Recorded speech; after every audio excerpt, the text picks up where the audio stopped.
And the psychoanalysts believed that God sunk into the unconscious. That was Jung's proposition, that if God dies formally, all that happens is that the prime factor becomes unconscious. If I can just jump in, what Yep. happened to God, the disappearance of God, is a function of this misinterpretation of God as a being.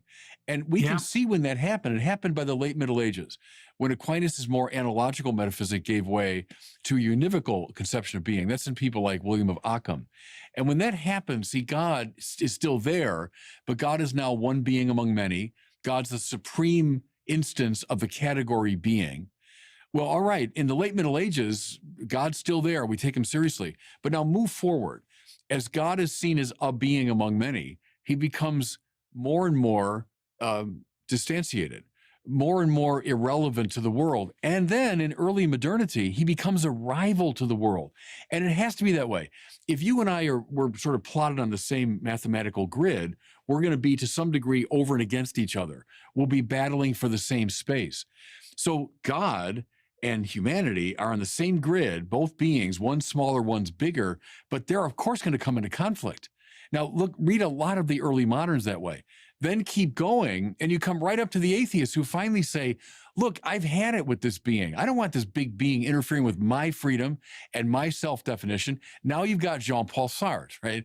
Is if God exists, I can't be free. But I am free. Therefore, God doesn't exist. That, I would argue, is in the mind of almost every teenager in the West today, that idea. God is a rival to my freedom.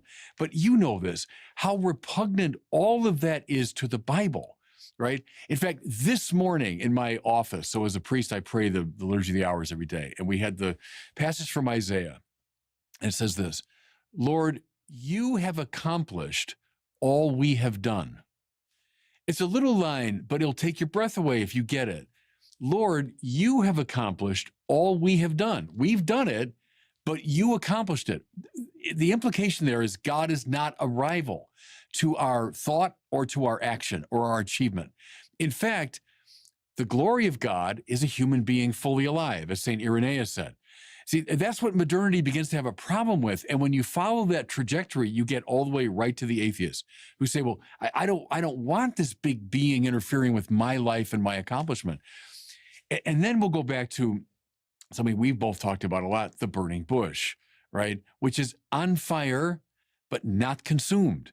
And that's a biblical imagination. When God comes close to the world is luminous and beautiful, compelling, and it's not consumed. It's not destroyed by the divine proximity.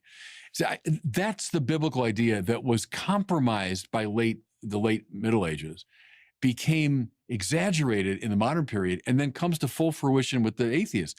So whether it's Feuerbach or Sam Harris, it's a very similar problem.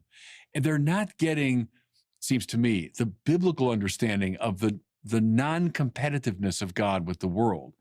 But that comes from this idea of God as to be itself, not a being. Right, right. I think all of that's the deep metaphysical background for what we're dealing with today. Yeah.